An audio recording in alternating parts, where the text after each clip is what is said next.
अब महत्त्वपूर्ण कुरा के भन्छ भने ऐतिहासिक सन्धि नक्सा तथ्य र प्रमाणका आधारमा कूटनीतिक माध्यमबाट सीमा सम्बन्धमा बाँकी रहेका विषय समाधान गरिनेछ। शरम लाग्छ। यो भन्दा कायरता के हुन्छ? लिम्पियाधुरा लिपुले कालापानी नेपालको हो कि होइन? सरकार यति नेपालको हो भन्न सक्छ कि सक्दैन? यो जमिन फिर्ता ल्याउँछु भन्न सक्छ कि सक्दैन? 2077 सालमा मेरो नेतृत्वको सरकारले सम्माननीय राष्ट्रपतिज्यूको सम्बोधन मार्फत यसै सदनमा प्रस्तुत गरेको नीति कार्यक्रमको बुँदा नम्बर 269, त्यो बुँदा नम्बर 269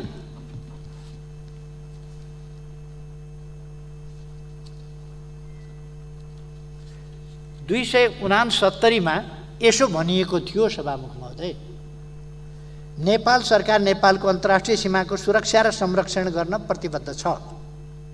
अन्तर्राष्ट्रिय सीमा निरीक्षणको कार्यलाई निरन्तरता दिइनेछ। ऐतिहासिक सन्धि नक्सा तथ्य र प्रमाणका आधारमा कूटनीतिक माध्यमबाट मित्र राष्ट्र भारतसँगको सीमा सम्बन्धमा विगत लामो समयदेखि बाँकी रहेका र समय समयमा उठिरहेका विषयहरूको समाधान गरिनेछ।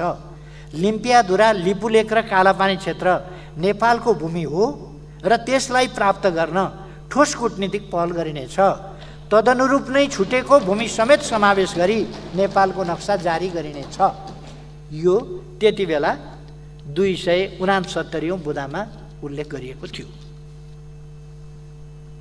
जुन नक्सा जारी गरिनेछ भनिएको थियो त्यो जारी गरियो र यस सम्मानित सदनबाट त्यसलाई संविधानको अनुसूचीमा संलग्न गर्ने गरी सर्वसम्मतिले पारित पनि भएको हो। अब लिम्पियाधुरा लिपुलेक र कालापानी नेपालको हो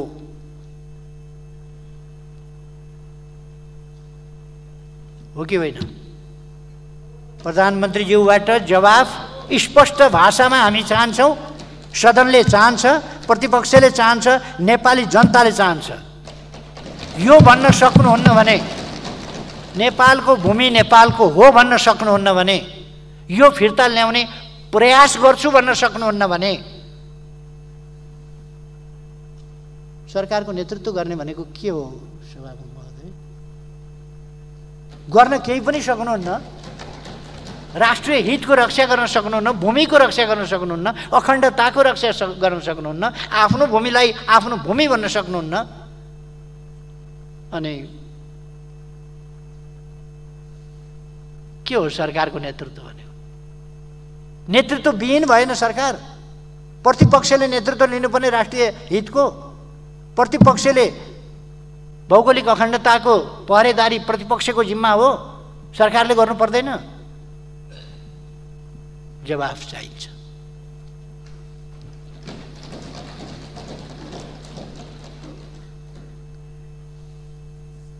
एक 140 बुँदामा सभामुख महोदय, संयुक्त राष्ट्रसङ्घको आह्वानमा विश्व शान्ति कायम गर्न नेपालको योगदान बढाउँदै लगिनेछ भनेको छ। बहुपक्षीय एवं क्षेत्रीय मञ्चमा नेपालको उपस्थितिलाई अर्थपूर्ण बनाइनेछ। विश्व शान्ति कायम गर्ने भनेको पिस किपिङ फोर्स मात्रै हो? पिस किपर्सको कन्ट्रिब्युसन मात्रै कन्ट्रिब्युसन हुन्छ कि नेपालको यो संयुक्त राष्ट्रसङ्घको आह्वानमा मात्रै हामी विश्व शान्तिका लागि काम गर्छौँ कि नेपाल संयुक्त राष्ट्रसङ्घको एउटा सक्रिय सदस्य हो, संयुक्त राष्ट्रसङ्घका निर्णयहरूमा सहभागी हुने, प्रभावित गर्ने र निर्णय निकाल्ने संस्था हो, सरकार हो, पक्ष हो। यो संयुक्त राष्ट्रसङ्घको एउटा सक्रिय सदस्य राष्ट्र हो। यसले संयुक्त राष्ट्रसङ्घले आह्वान गरे मात्रै विश्व शान्तिमा योगदान गर्छ कि विश्व शान्तिको पक्षमा उभिन्छ, निशस्त्रीकरणको पक्षमा उभिन्छ कि उभिँदैन? अनावश्यक ढङ्गले विभिन्न देशहरूमा भइराखेको बाह्य हस्तक्षेपका विरुद्ध उभिन्छ कि उभिँदैन? बोल्छ कि बोल्दैन? अनुकूल परेका ठाउँमा युक्रेनका बारेमा बोल्न सकिन्छ, युक्रेनका बारेमा बोल्न सकिन्छ, अर्को देशको बारेमा, इराकको बारेमा बोल्न सकिन्छ कि सकिँदैन, अर्को देशको बारेमा बोल्न सकिन्छ कि सकिँदैन। स्वतन्त्र ढङ्गले हाम्रो परराष्ट्र नीति र हाम्रो शान्तिको पक्षधरता एक्सप्रेस गर्ने, अभिव्यक्त गर्ने क्षमता हामीसँग छ कि छैन, त्यो आँट हामीसँग छ कि छैन? कि हामी घरका शेर प्रतिपक्षलाई समाप्त पारिदिन्छौँ, पत्ता साफ खतम पारिदिन्छौँ प्रतिपक्षलाई भन्ने बाह्य शक्ति देख्ने बित्तिकै स्वतन्त्रता सार्वभौमसत्ता यताउता हराएर अनि यस्तोलाई भन्छ घरको बाघ वनको स्याल। नेपाल सरकार जेसुकै होस्, तर नेपाल घरको बाघ वनको स्याल हुन सक्दैन। आफ्नो सार्वभौमसत्ताको सवालमा, आफ्नो स्वाधीनताको सवालमा, स्वतन्त्रताको सवालमा, भौगोलिक अखण्डताको सवालमा, आफूले खेल्न पर्ने शान्तिको पक्षधरताको सवालमा र त्यसको सन्दर्भमा खेल्न पर्ने भूमिकाको सवालमा नेकपा एमाले दृढ छ, नेपाल दृढ छ। नेकपा एमाले यस विचारको, यस भावनाको प्रतिनिधित्व दृढताका साथ र खुलस्त रूपमा गर्छ। सभामुख महोदय, यो कसैको विरुद्ध लक्षित छैन, न्यायको पक्षमा लक्षित छ।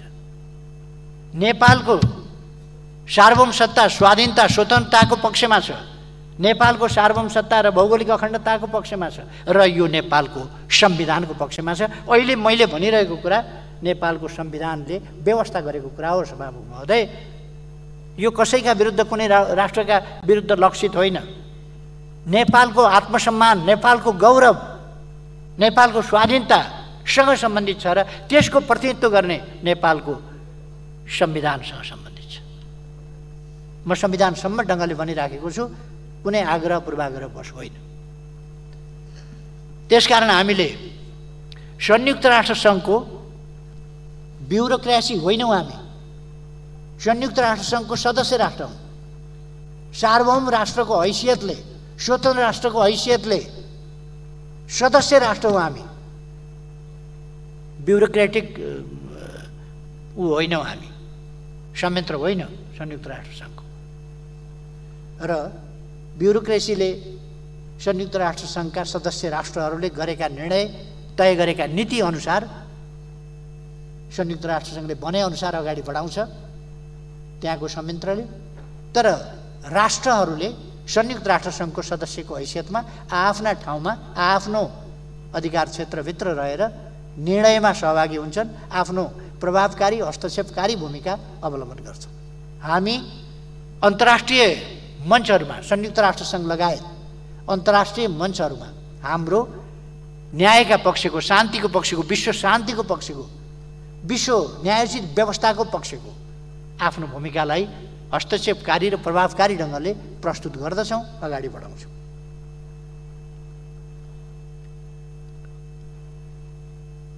मैले अघि नै इमिनेन्ट ग्रुपको रिपोर्ट बुझ्नुहोस् भनेको छु प्रधानमन्त्रीज्यूलाई। र अर्को के भने 141 मा के भन्छ, व्यापार कूटनीतिका लागि वाणिज्य क्षेत्रका अनुभवी र विज्ञ जनशक्ति परिचालन गरिनेछ। फेरि अर्थ मन्त्रालय कहाँ गयो, उद्योग मन्त्रालय कहाँ गयो, वाणिज्य मन्त्रालय कहाँ गयो, हाम्रा राजदूतावास कहाँ गए, हाम्रो परराष्ट्र मन्त्रालय कहाँ गयो, हाम्रा वाणिज्य दूतहरू कहाँ गए, यत्रा संयन्त्रहरू कहाँ गए, तिनीहरू छोडेर अब केहीलाई विज्ञ भनेर हामी, अनि वाणिज्य क्षेत्रमा काम गरेका हाम्रा मान्छेहरू विज्ञ छैनन्। वाणिज्य क्षेत्रमा कस्ता मान्छे लगेर राखेका छौँ त हामीले, वाणिज्य मन्त्रालय कस्ता मान्छेले भरेका छौँ हामीले। अनि त्यसका लागि अरू मान्छेलाई जागिर खुवाउनु पर्ने।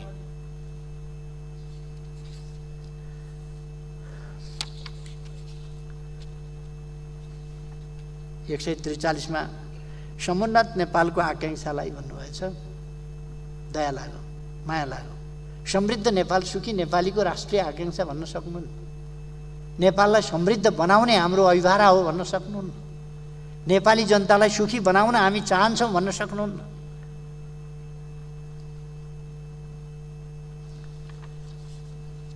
कठैबाट भन्न सकिन्छ।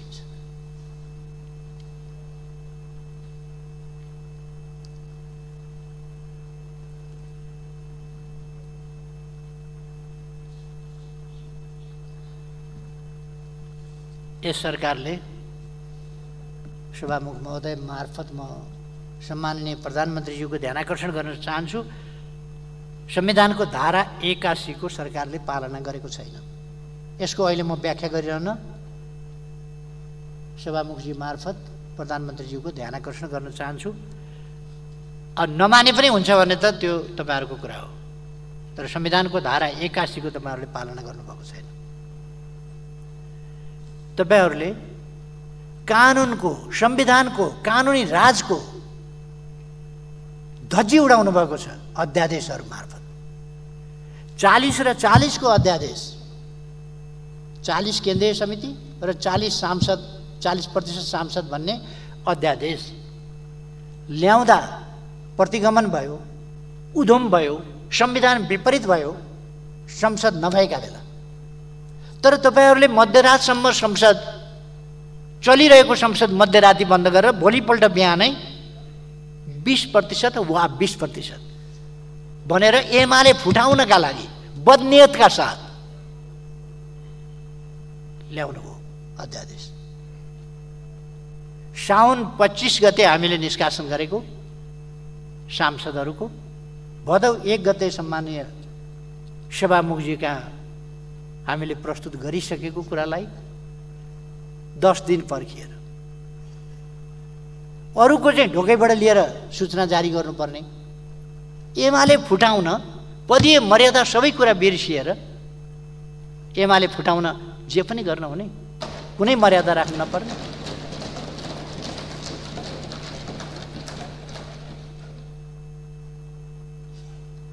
र कानुनलाई नै एउटा सत्ता स्वार्थको खेलौना बनाइयो। अध्यादेशको संवैधानिक र कानुनी हैसियतलाई भाँच कोस धुजा बनाइयो।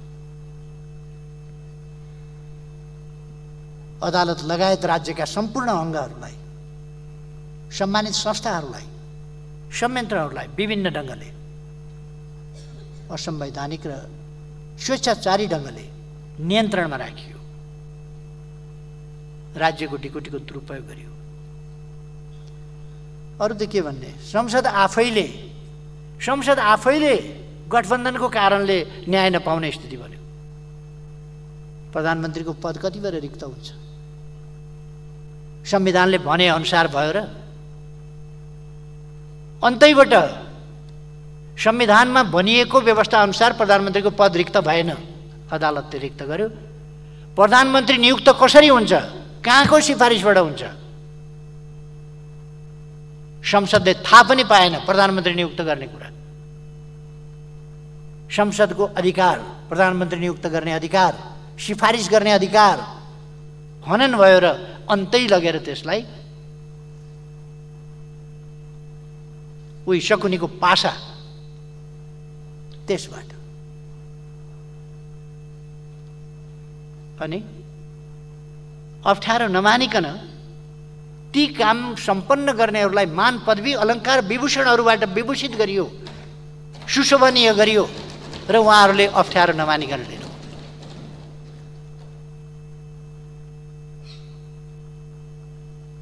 अनि भने जस्तो भएन, हरेक कुरामा आदेशको पालना भएन, गठबन्धनको स्वार्थको साधना भएन भने अदालतमाथि हात हाल्न जहिले पनि, एकपल्ट होइन, जहिले पनि अदालतमाथि रिस उठो महाभियोगको प्रस्ताव र अस्त्र तपाईहरुले कहाँ चलाउन खोज्नुभयो त्यो देशले नबुझेको नदेखेको होइन। त्यसकारण म के आग्रह गर्न चाहन्छु भने आज गठबन्धनवाला सरकारले देशलाई कता लाने फेरि एकपल्ट गम्भीरताका साथ सोचोस्। गठबन्धनका घटकहरूले पनि गम्भीरताका साथ सोच्नु जरुरी छ। इतिहासले निर्ममताका साथ हरेकका कामको मूल्याङ्कन गर्नेछ। म यस नीति कार्यक्रमको सन्दर्भमा यिनै विचारहरू राखेर